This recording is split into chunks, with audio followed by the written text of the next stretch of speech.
Hi grade 12, so this is the full video on the statistics work that you need to know for your prelims and your finals. We're just doing a quick recap of your grade 10 knowledge and a little bit of grade 9 knowledge. We talk about the measures of central tendency, so that is your mean, your median, your mode. So with your mean, remember it's your average, so you take all the numbers that you're working with and you add them together, so all your data set, add them together, and then you are going to be dividing them by how many numbers you have. So let's say it's a class of 20 people, and you want to work out the class average after a test. You're going to take all of their marks, add them together, and divide by 20. So please, when you're working with this, have a look in your past papers at the memos. Look at what the working out marks are for. They want to see what the sum is of all of the numbers. So let's say the sum of all the marks is, let's say 2021, for example, divided by 20.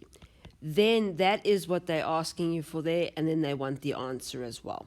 So please just be aware in the memos when you're practicing what the marks are being allocated for. Then the median is the middle value of the ordered data.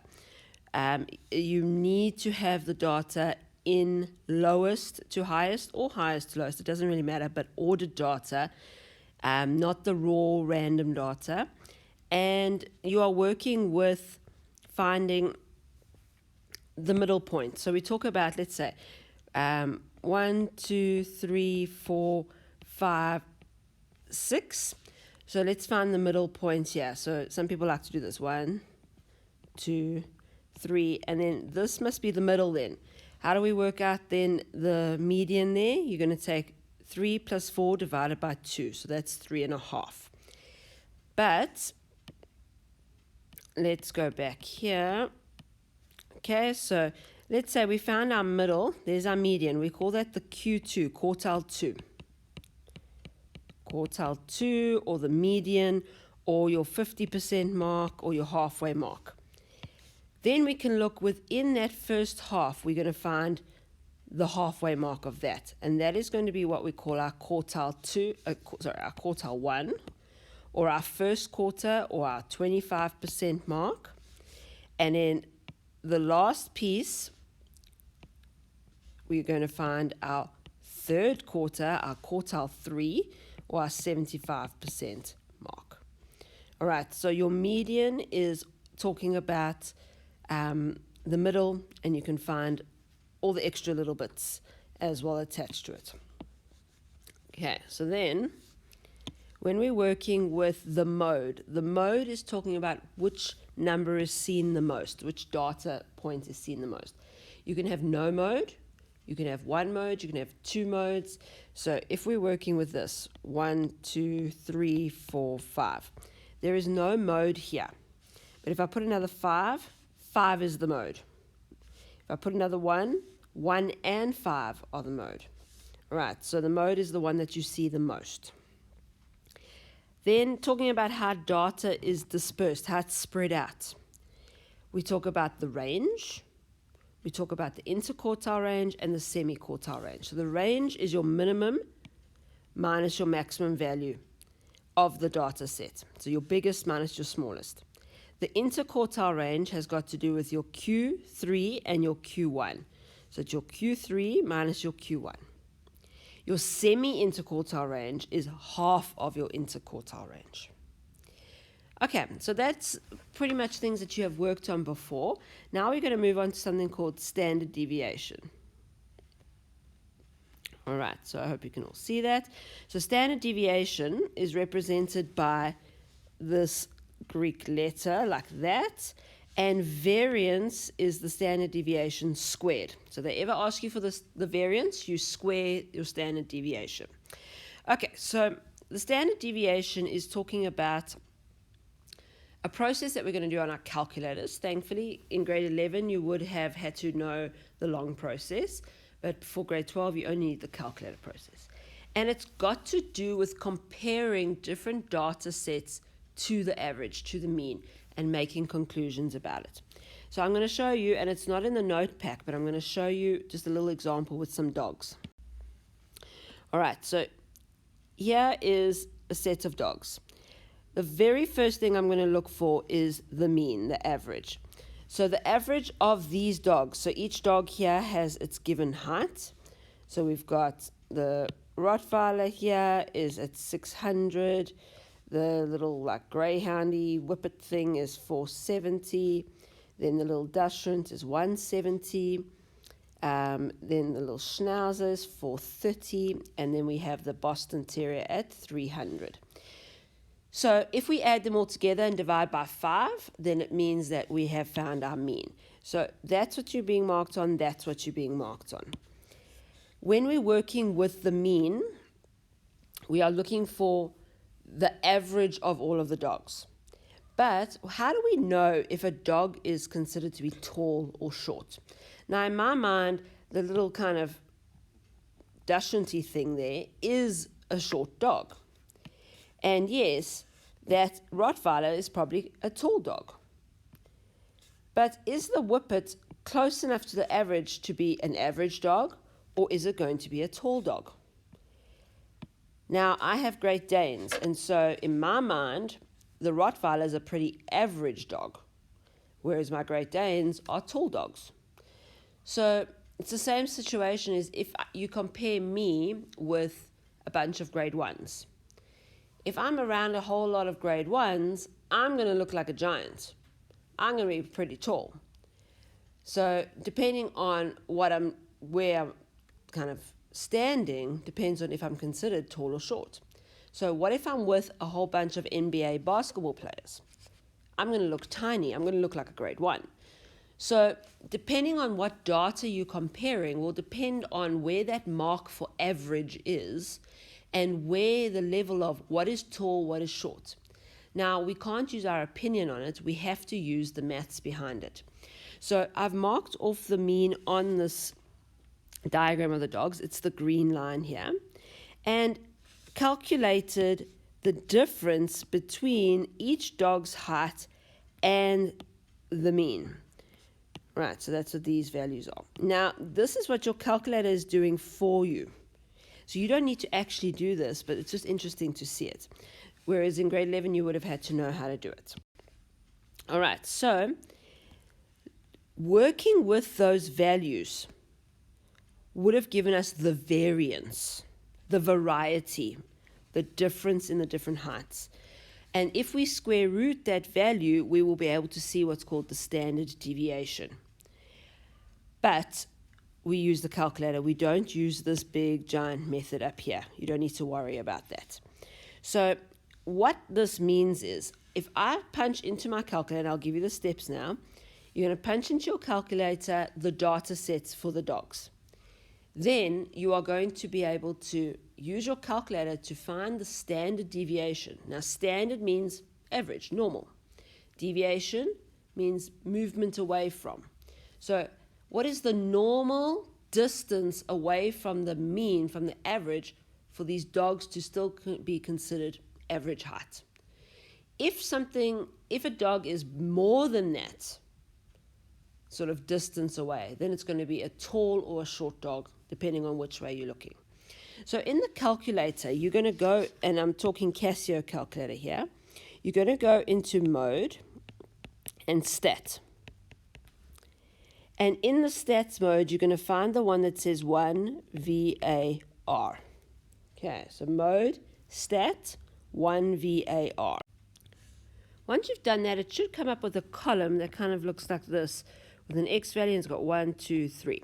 Now, for some of you, you might find it handy to have what we call the frequency column on, which means if you have multiple data sets, let's say you have 6 Rottweilers that are exactly the same height, you don't have to type in each data set 6 times, but you can if you want to. But if you want to put that frequency column on, you can go back to, you can clear your calculator, you can go Shift, Setup, and find the one. Sometimes you have to scroll down on your calculator, on your little arrows.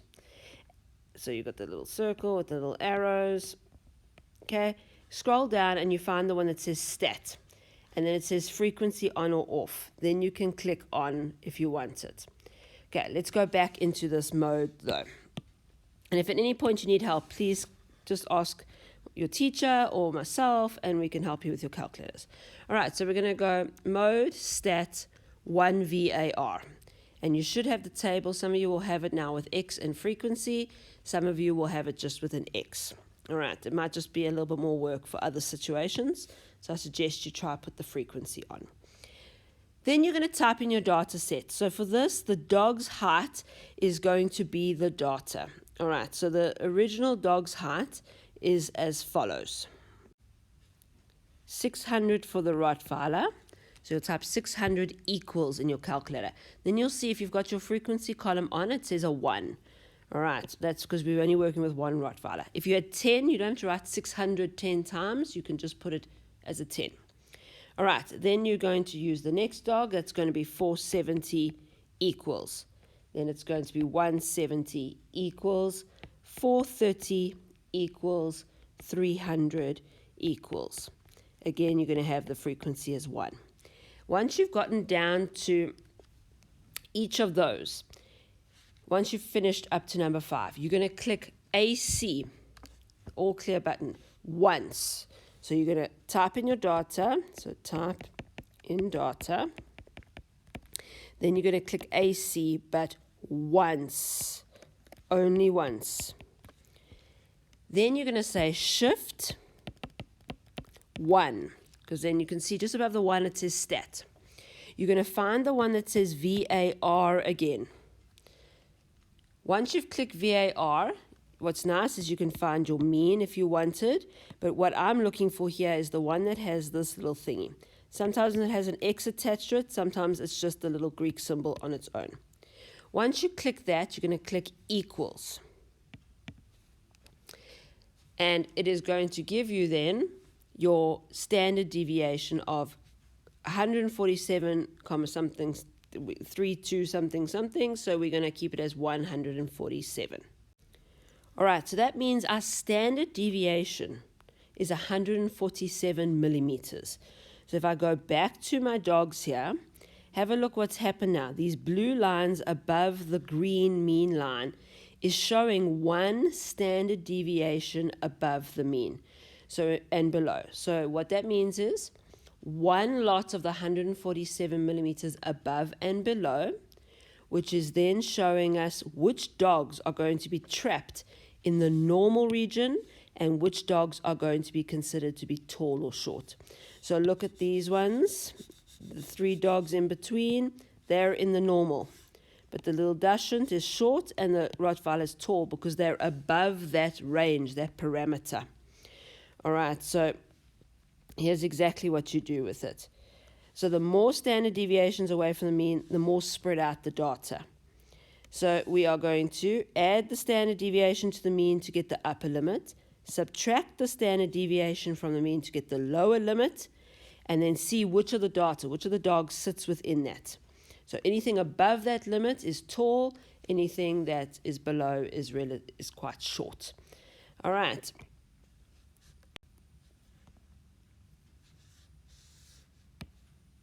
So having a look now at this example,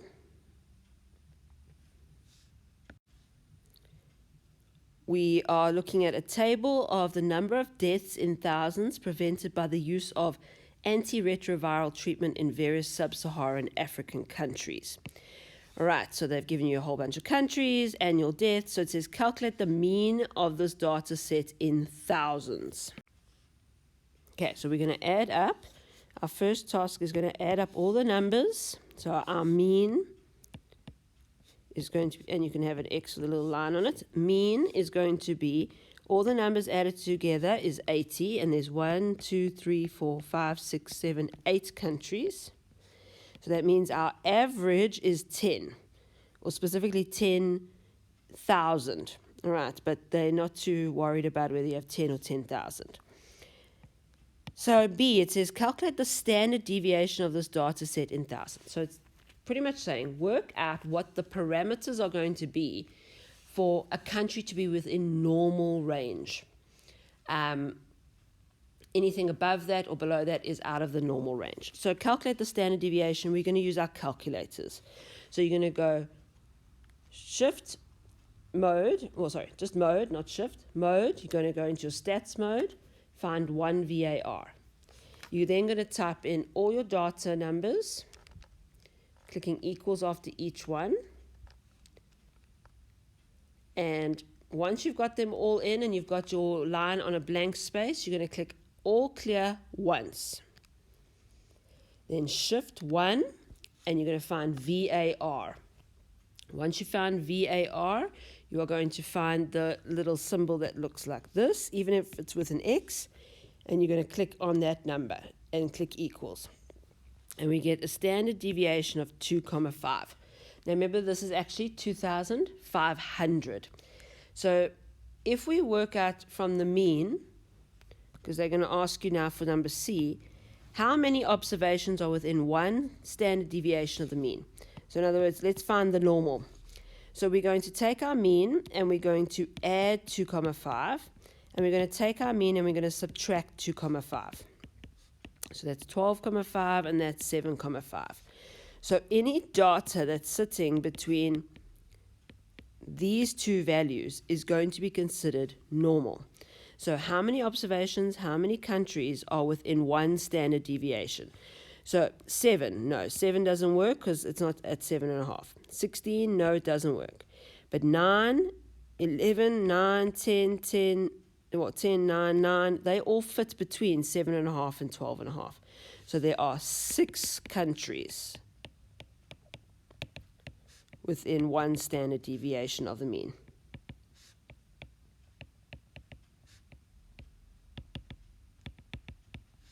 Okay, so they are considered to be pretty average. The Republic of Congo would be quite high, and then Angola will be quite low. Then question D, what percentage of data values are more than 2 standard deviations away from the mean? Okay, so we've got to do this again. We've got to take 7,5, that was one deviation. I'm going to subtract 2,5, and then I'm going to take the upper limit, 12,5, and I'm going to add 2,5. I'm expanding my standard deviation norm, if you want to say. So 7.5 minus 2.5 is going to be 5, and then 12,5 plus 2,5 is 15. So which countries lie outside of that? Well, the only one that lies outside is Botswana. So that's not what they asked. No, it says what percentage of data values are more than 2 standard deviations away.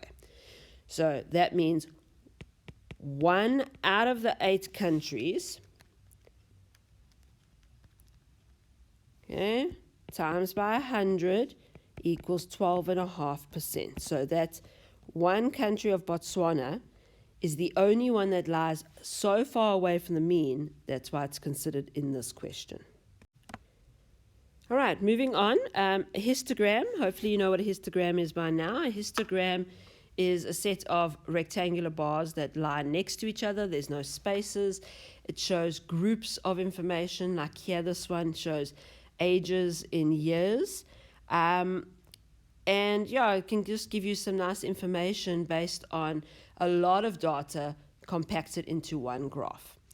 Then we draw something called a frequency polygon. It shows exactly the same information as a histogram, but it rather uses straight lines than the rectangles.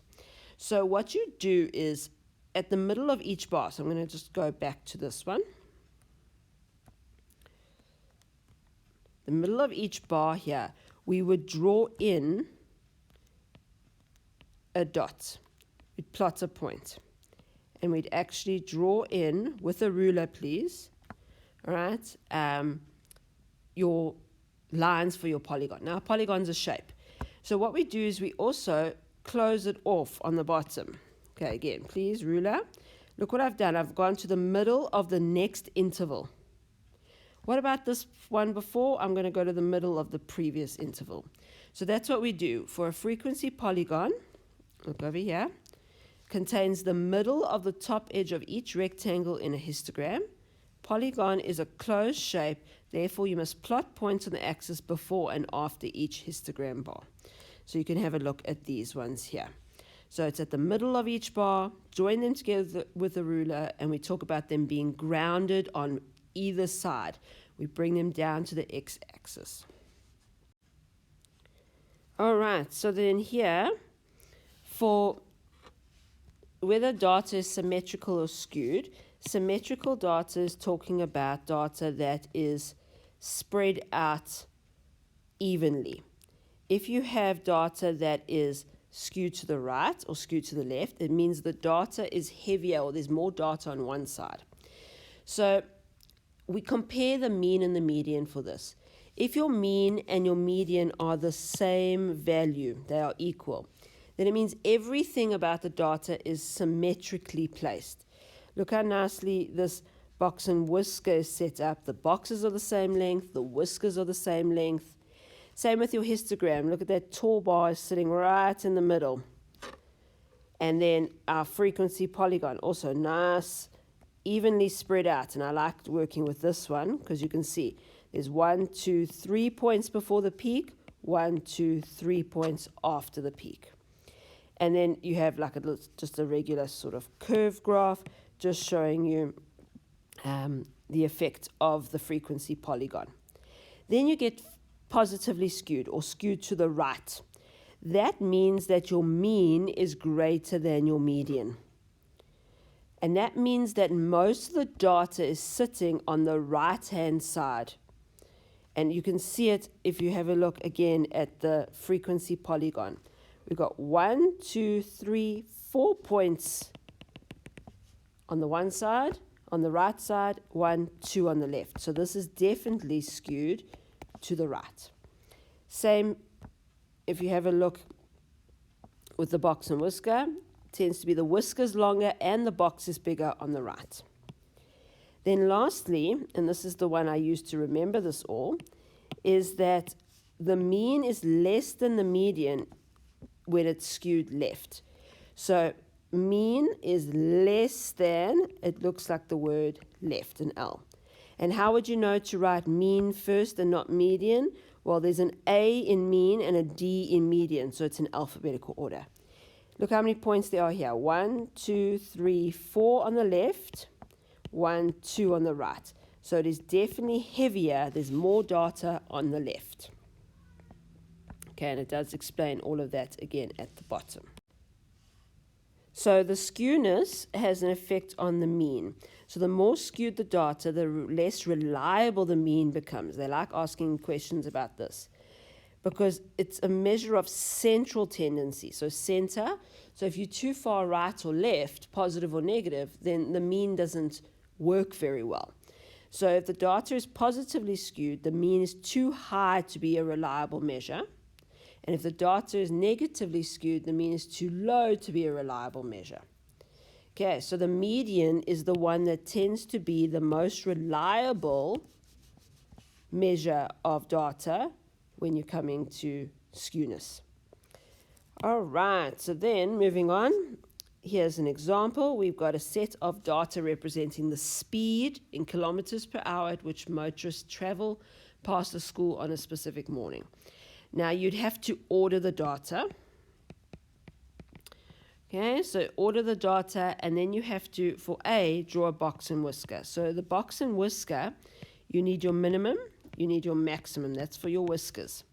Then you need quartile 1, quartile 2, quartile 3. So remember, that is your median. That's your halfway mark. This is your 25% mark or a quarter mark.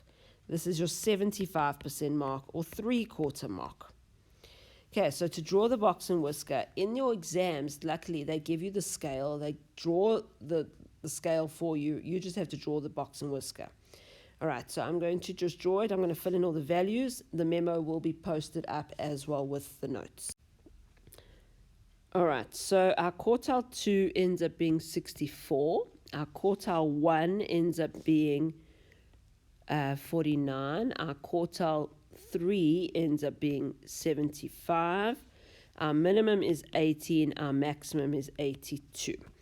Right, so when we're drawing our box and whisker, again, you'll be given a scale. It will look all nice and pretty. They'll help you with it. And then you're going to plot. Please make sure that you put the value of what you're plotting on top of the graph. Right, so I'm going to draw it just like this. obviously you will have a scale, so you need to do it accurately, please. And then this is where you mark all the information on it. Okay. Then they ask you, comment on the distribution of the data.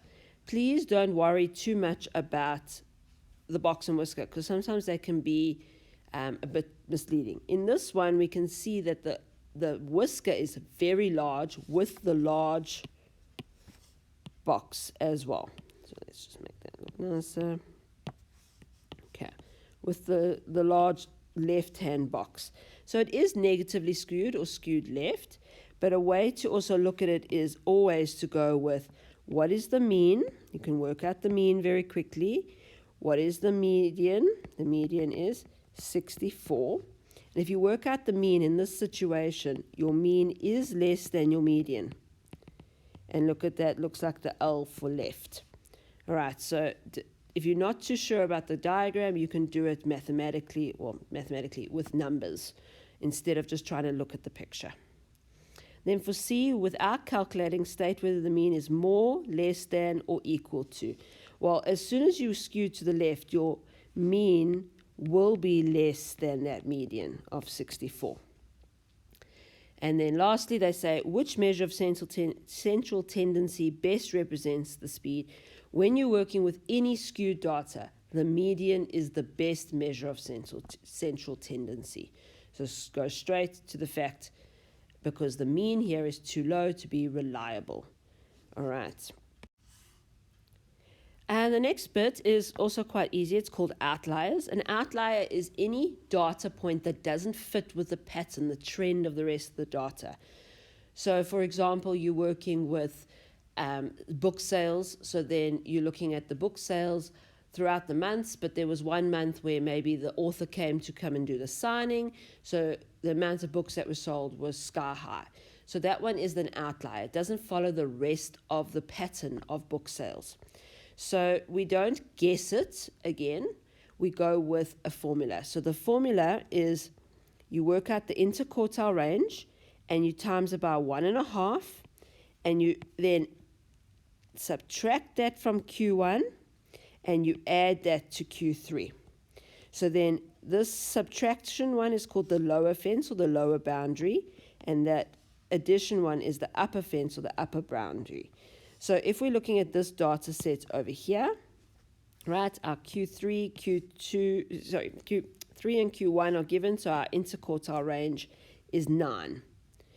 What we can do then is take 1.5 times 9, and that is going to then be what we add. So Q1 minus whatever 1.5 times 9 is going to be. And that is 13,5. So we're going to take our Q1 and we're going to subtract 13,5. Then we're going to take our Q3 and we're going to add 13,5. That's where they got those numbers. So any number in the data set that does not fit between those numbers of negative 10.5 and 25.5 is an outlier. So the number 30 is indeed an outlier mathematically. Okay.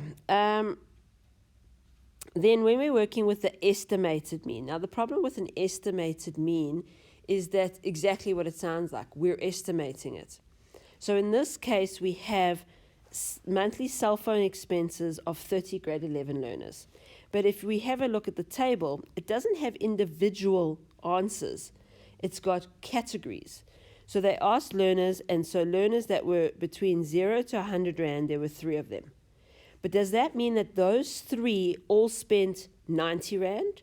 Or some spent 10 Rand, one spent 20 Rand? We don't know the exact data values, so it's estimated. All right, so they've listed it there. We have 30 learners involved, and we must estimate the monthly mean cell phone expenses of these learners. So what we're going to do is the following. We're going to need to use the rands and the frequency together.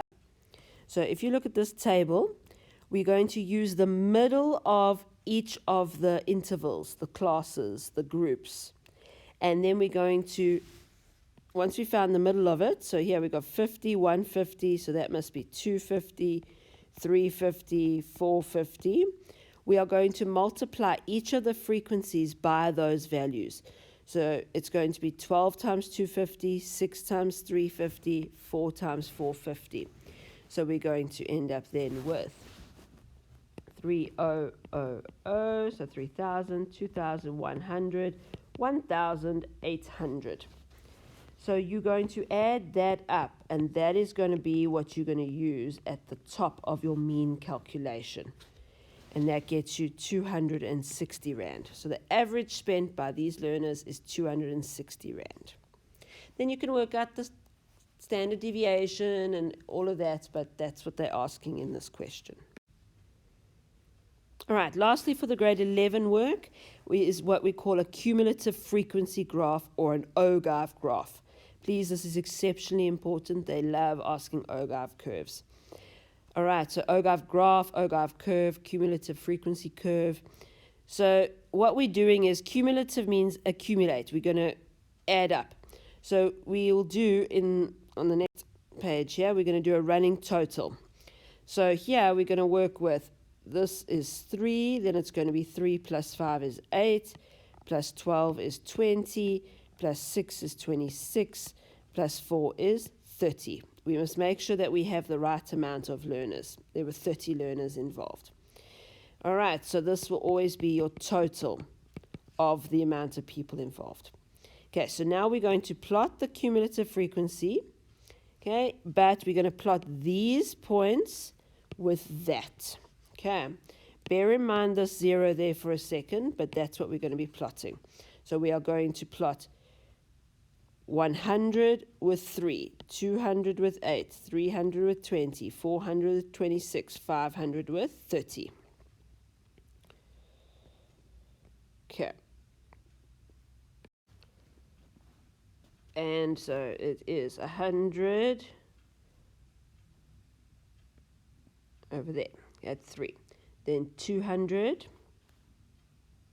it's going to be there. Then we're going to go with 300 is at 20. 400 is going to be at 26. And then 500 is going to be at 30. Okay, so now we're going to freehand draw this. No rulers here, freehand. That must be your total amount of people. So this is cumulative frequency. This is who's involved. And on the x-axis is expenses.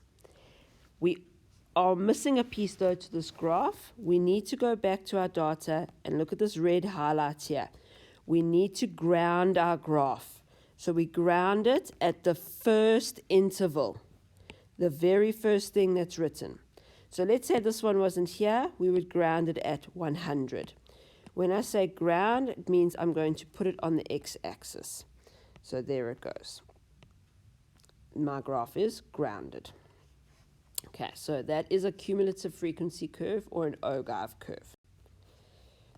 So it says now use the cumulative frequency graph or OGAV to estimate the lower quartile, the upper quartile, and then some previous questions. Okay, so, and for the lower quartile now, please, you got to know the lower quartile is an X value, but you've got to look at it on the Y-axis. Okay, so I'm just going to zoom in here. We're going to think, where's halfway on this graph? So halfway between 0 to 30 is 15. Okay, now you have to use a ruler. I don't have a ruler function on this. So just, you've got to use a ruler. You're going to draw, you can draw a line, dotted line, and you're going to hit your graph and you're going to go down here. Right. This value, I've gone halfway. That is my Q2. That's my median. This is how you label it. The Q2 must be labeled, I'm going to call it 260 here, on the x-axis. So now we're going to find our quartile 1. What's halfway between 15 and 0? It is 7.5. So that is roughly over there. So we're going to move across. Again, please use a ruler. And then I'm going to drop it down. Okay, so then that is going to be, I'm guessing it at 190. Okay, maybe give or take. Your ruler is probably going to be a lot more accurate. So maybe 195 or so. halfway between there. So you're going to mark that as Q1 and the value. Then you're going to go halfway between 15 to 30, which is going to then be at 22.5. Again, please use a ruler. You're going to draw down and you're going to measure. And this is going to be, I've got it at, it's probably about 335. That is your Q3. All right, so that's what they're asking you here for. Okay, so then they ask you, if you just look at your notes, they want what amount of learners are there if 80% of the learners spend less than a certain amount. Sorry, what is the amount of money? So 80% of the learners. So you got to work out what is 80% of 30. So 80% of 30 is 24. So you're going to go find 24 people. Okay, there we go. And we're going to move across. And we're going to go down again. We're going to hit here. And that is at 360.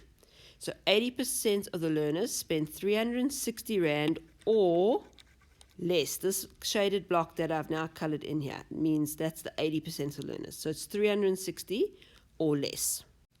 Then the last question is asking, it says here, how many learners spend less than 150 Rand per month on their cell phone? So now they're asking about money. So I'm going to go to my graph and I'm going to find the money. The money is on the x-axis. So I'm going to find 150 and I'm going a bit far, sorry, and I'm going to link it up to my graph. And then I'm going to move across. This works nicely. It's at 5. So 5 learners spend less than 150 Rand per month. Okay. Then, how many learners spend more than 380 Rand? So we got to find 380. There's 400, so there's 380. We got to go up with our rulers along that line, and we're going to go across. And it hits 25. Now be careful, it says more than 380. So all these ones under here are less than 380. Now I want more than, so it's from 25 to 30. So that is 5 learners. And then the last example for the grade 11 work is it says the table below shows the amount of time it took a group of grade 11s to get ready in the morning. So they want us to do the cumulative frequency. All right, so it's 1, 3, 15, 30, 35, 37. It says estimate the mean time these grade 11 learners took to get ready in the morning. So because it's an estimation, we've got to use the middle here because we don't know which learner used how much time. So we're going to say then it's going to be 1 times by 5, 2 times by 15. So I'm looking at our middle points here. That's where I'm getting these numbers from, and the frequency. Okay, so there we go. So then I'm going to say 12 times 25, 15 times 35, 5 times 45, and 2 times 55. All right, I've just multiplied them and added them up, and we need to then see, well, how many people do we have? We've got 37. That's our total. So our estimated mean is going to be 925 divided by 37, which is going to be 25 minutes, roughly. What is the modal class? In other words, which is the one with the highest frequency? That is 30 to 40. Right, 30 to 40. Then complete the table and sketch a cumulative frequency. All right, so that's something you can practice as extra, and then you're going to use your graph to estimate the mean, the lower quartile, and work on the rest of the answers. All right, so then the memos will go up for this as well. Lastly is just one more little exercise for you to work on.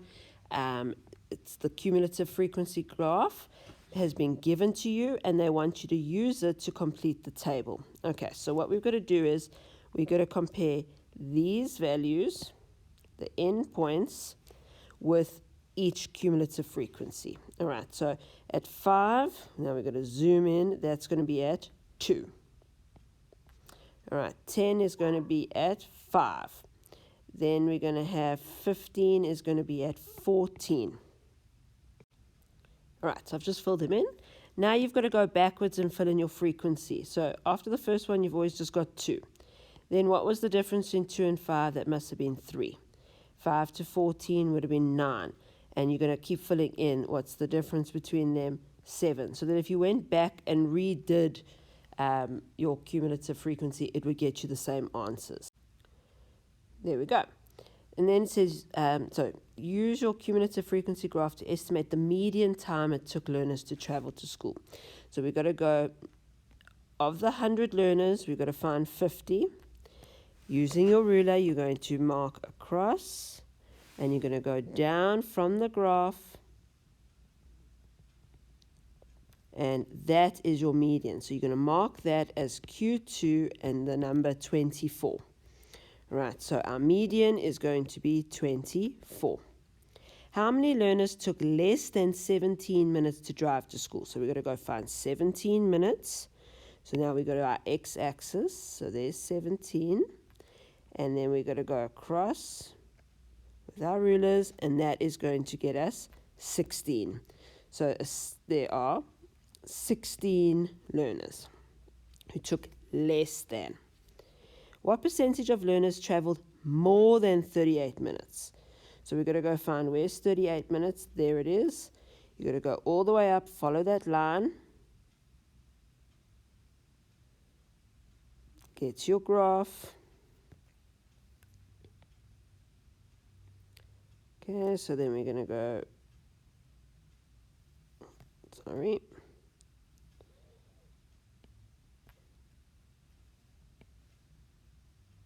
Yeah, so that is going to be at 88. So 88 learners were under 38. So that means it's from 88 to 100, which means there's 12 learners that took more than that time. Okay, that brings us to the end of the grade 11 statistics. All the memos and all the notes and everything's going to be uploaded with the videos onto Google Classroom. Now we're going to go on to the matric stats. Okay, grade 12s, this is the last little bit of the stats.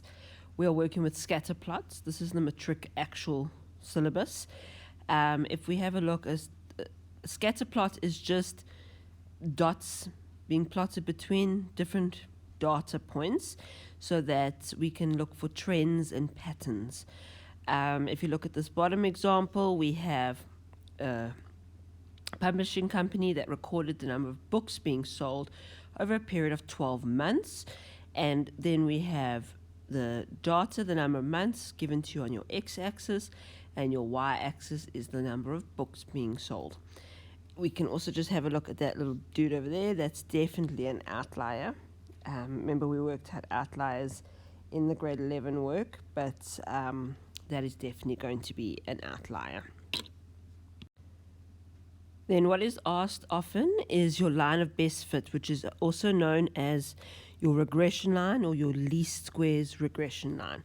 So line of best fit, least squares regression line. This is the line that fits the best into the points, not joining them. So we're not doing like a zigzag like that, but we're trying to figure out if these are our dots. Okay, we can definitely see it's going upwards from left to right. Which line would best represent the trend, the pattern? Okay, so because it's a straight line, we know it's y equals mx plus c, but for some reason the calculator doesn't use m and c, it uses a and b. So it's actually y equals to bx plus a. All right, so this is your gradient, and this is your y-intercept of your straight line, your regression line. Okay. We are going to practice a little bit more when we get to the past paper questions. So here is just the way we work with the equation of the regression line, or the least squares regression line. So depending on your calculator will depend on the steps you're going to use. Most people are going to use just the Casio. You're going to go into mode, stats, and then instead of 1 VAR, you're going to choose A plus BX, because we're not doing variance anymore. Now we're finding a straight line. So you're going to then enter your data points into your X column, and then you are going to enter the corresponding amounts into the Y. Please avoid the outlier. Don't put it in because it messes up the pattern. So it's going to pull the line of best fit away from where it should be towards the outlier. All right, so you're going to just follow this whole set here, and then you'll be able to find out what your A value is and what your B value is going to be. Okay, so once you've inputted your data, please, you must push AC just once, then shift 1 for stats. Now, instead of VAR, we're going to go with reg for regression. And then here will be your A value, and then you do it again, shift 1, reg, there will be your B value. Okay, there's a couple of more calculator help guides there. All right, the outliers are going to be the ones that don't follow the trend. They don't follow the pattern. And remember, in the section that we've just done with the grade 11 work, you have learned now how to work out the outliers mathematically. You take 1.5 times the interquartile range, and then you subtract that from the minimum, and then you go and you do the same thing, but you're adding it to the maximum.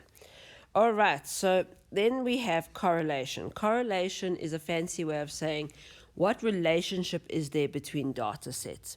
So what is the relation, or what is the connection between the book sales and the months? Can that be compared? So we are working with a number that your calculator will give you, so you don't have to worry about thinking, would it work, would it not work? Because then we don't want to bring in opinions, we want numbers. Okay, so just there's a little note again on outliers. We have spoken about the outliers. There's a way to work out the outliers properly that we did in the grade 11 work. And I will practice drawing one of the graphs with you in the past paper questions that we're going to get to, because obviously the numbers are quite weird for your A and your B value in order to actually be able to plot that straight line graph. Okay, and then the last bit is what we call correlation. Correlation is also known as association or relationship. So in your calculator, you're able to get what we call a correlation coefficient, which we represent with the letter R. And that is going to be a number between -1 and 1 that is going to measure the strength of the relationship between two variables. Right, so we are going to put in our data points. Okay, then you're going to use your calculators again to work out this correlation coefficient, to work out how closely the data is linked. And so in this, you've got a table of values. You need to know a rough idea about the table. You won't be getting it in the test, but the way to remember it is the closer you are to 0, the weaker the relationship. The closer you are to 1, the closer you are to a perfect relationship. All right, so don't learn this table like off by heart, but at the same time, don't into our calculator, and our calculator is going to be able to give us a number between -1 and 1. The closer you are to 0, the weaker the relationship there is. If it is a positive answer, it means you have a positive relationship. And if it is a negative answer, you have a negative relationship. All right, so in order to work out the correlation coefficient, you are going to use the same steps for your calculator as before, but instead of pressing under reg, instead of pressing A or B, you're going to push the R, which is 3. All right, so in this case, we have an answer of 0,967. That is a relationship, if we go have a look, a very strong positive association. So it's saying, what data are we looking at? It's saying the age in millions of years of given skulls and then the volume of the skull. What is the correlation coefficient on this? So the correlation coefficient is this value, and what does that mean for us? It means that we have a strong positive association between the data values, meaning the age in millions of years and the volume of the skull does have a linked relationship. There is a very strong positive association or relationship. Okay, it means that there is a strong negative association between the variables. So strong, sorry, not positive, strong negative linear association. You don't have to say linear, we only work with linear at school level. Then there is an exercise here, it carries on here. It does give you the answers as well, but the answers are on afterwards. You can use your calculators to just work it out. Then the last little bit is predicting using the least squares regression line. Just like any other straight line, if they give you some sort of x value or y value, you can subs it in and solve. So we call this interpolation and extrapolation. So interpolation is when we are working with values inside our data zone, and extrapolation is when we work outside of our data. So if we go back to the idea of the books being sold were sold from month 1 to month 12, but month 6 there was a huge spike in the books. Right, so I could say I want to know after month 6,5 what is it going to be. So you could work out the least squares regression line, your y equals mx plus c, and you can put in 6,5, and that's going to give us some information there based on the straight line. And then similarly, we could say, well, we want to predict what's going to happen in month 13, so you are extrapolating, you're going beyond it. So this is when you are in the data set, so 6,5 is still within those 12 months, and then 13 is outside it, so that's extrapolation. So you're trying to predict what's going to happen at a certain point later on. And grade 12s, that is it for statistics. So please work on the past paper questions, practice with your calculator, ask questions, and follow through on the notes again, and make sure you're understanding what's happening.